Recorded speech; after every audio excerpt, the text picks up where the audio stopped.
नमस्ते दोस्तों, welcome to lifestyle and homeopathy and this is Sakshi. तो आज इस वीडियो में मैं बात करूंगी वाइटल फोर्स के बारे में। क्या कभी आपने सोचा है कि हमारी बॉडी को रेगुलेट या गवर्न कौन कर रहा है? हमारी बॉडी के सभी पार्ट्स किसके थ्रू परफॉर्म हो रहे हैं? मतलब कि ऐसी कौन सी चीज़ है जो हमारी बॉडी के मोशन, डायरेक्शन और हमारी सभी एक्टिविटीज़ या बैलेंस को कंट्रोल कर रही है? जी हाँ, वही वाइटल फोर्स है। वाइटल फोर्स एक ऐसी डायनेमिक स्पिरिट लाइक फोर्स है जो कि हमें इनविजिबल, जो कि हमें दिख नहीं रही है, लेकिन उसके एक्शन के थ्रू हमें पता चल रहा है। उसके एक्शन जो हैं वो हमें दिख पा रहे हैं हमारी बॉडी से। और वाइटल फोर्स ही है जो हमारी बॉडी के सभी ऑर्गन्स और हमारी बॉडी के पार्ट्स को रेगुलेट करती है।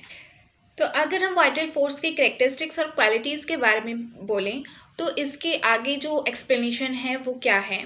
Vital force is autocratic, automatic, spirit like, unintelligent, dynamic, instinctive, life preserving force. सबसे पहले बात आती है ऑटोक्रेटिक। तो ऑटोक्रेटिक से हम क्या समझते हैं? ऑटो का मतलब है सेल्फ और क्रेटिक का मतलब है पावर। तो vital force is a self powered force. मतलब कि हमारी बॉडी के किसी भी बॉडी पार्ट्स या हमारी बॉडी के किसी भी ऑर्गन से वाइटल फोर्स कोई भी पावर नहीं लेती है और ये हमारी बॉडी के अंदर अपनी ही विल, अपनी ही इच्छा से रह रही है और ऑर्गेनिज्म की इंटीग्रिटी, मतलब कि जेन्युइननेस या फिर ऑनेस्टी जिसे बोल सकते हैं, वो मेंटेन करके रहती है। हम बोल सकते हैं कि vital force is the supreme authority of our body. तो सेकेंड बात आती है ऑटोमेटिक की। ऑटो का मतलब होता है सेल्फ और मैटिक का मतलब होता है एक्टिंग। मतलब vital force is a self acting force. इसका मतलब है कि हमारी बॉडी के अंदर ऐसी कोई भी फोर्स नहीं है जो इस वाइटल फोर्स के एक्शंस और मूवमेंट्स के ऊपर जिसका कंट्रोल हो। ये हमारी बॉडी में यूनिफॉर्मली परवेडेड का मतलब है फैली हुई, यूनिफॉर्मली फैली हुई है और हर एक at every movement and at every stimulus, हमारी बॉडी के हर एक मूवमेंट और हर एक स्टिमुलेट्स पे ये बॉडी को उसी तरह मूव कर देती है। थर्ड जो पॉइंट है वो है vital force is a spirit like force. इसका क्या मतलब है? मतलब कि स्पिरिचुअल या फिर immaterial which are not perceptible to our senses. Vital force का कोई भी मास नहीं है, कोई भी शेप नहीं है, कोई भी वॉल्यूम नहीं है। It can not be seen. लेकिन जो इसके एक्शंस और फंक्शंस हैं सिर्फ हमें वो ही दिख पाते हैं थ्रू आवर दिस, जो हमारी ये मटीरियल फिजिकल बॉडी है उसके थ्रू इसके एक्शंस और फंक्शंस हमें दिख पाते हैं। तो अगर हम कहें तो जो हमारी बॉडी है वो एक इंस्ट्रूमेंट है in the hands of this vital force. जो वाइटल फोर्स है वो ही हमारी बॉडी को कंट्रोल कर रहा है। अब बात करते हैं अनइंटेलिजेंट। वाइटल फोर्स को अनइंटेलिजेंट फोर्स क्यों कहा गया है?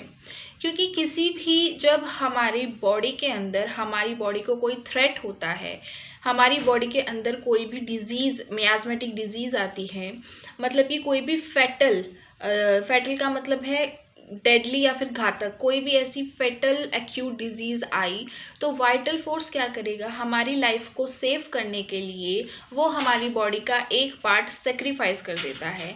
इसीलिए वाइटल फोर्स को अनइंटेलिजेंट फोर्स कहा गया है। तो अब बात करते हैं डायनेमिक के बारे में। कैसे वाइटल फोर्स हमारे हर एक सेल में यूनिफॉर्मली फैला हुआ है वो हमें नहीं पता, लेकिन जो इसके एक्शंस हैं, इसके फंक्शंस के थ्रू हमें पता चल जाते हैं। हमारी जो बॉडी के थ्रू जो वाइटल फोर्स एक्शन परफॉर्म करता है वो पता चल जाते हैं। तो जैसे जैसे वाइटल फोर्स हमारे हर एक सेल में है तब तक बॉडी अलाइव है और सेल हमारी जो है वो फंक्शन कर रहे हैं। तो डायनेमिक एक्शन, डायनेमिक प्लेन पे व्हाट हैपन्स, जो क्या हो रहा है वो दिख रहा है, लेकिन क्यों हो रहा है वो हमें अब तक एक्सप्लेन नहीं है, वो हमें अब तक नहीं पता। नेक्स्ट जो है वो है लाइफ प्रिजर्विंग फोर्स। ये एक नॉन फैक्ट है कि जैसे जैसे वाइटल फोर्स हमारी बॉडी के अंदर है वो एक लिविंग क्रिएचर कहलाती है, लेकिन जैसे ही वाइटल फोर्स हमारी बॉडी को छोड़ देगा तो हमारी बॉडी एक डेड कहलाएगी, क्योंकि हमारी बॉडी के सारे जो फंक्शंस हैं, हमारे जो सेल फंक्शंस हैं वो काम करना बंद हो जाएंगे। तो यही एक डेमोस्ट्रेबल प्रूफ है वाइटल फोर्स के एग्जिस्टेंस का कि जब तक ये बॉडी के अंदर है तब तक एक लिविंग क्रिएचर कहलाया जाएगा, बट उसके बाद हमारी बॉडी कुछ भी नहीं रहेगी। So in the next part, I'll explain what's the role of vital force in health, disease and cure. Thank you so much for watching.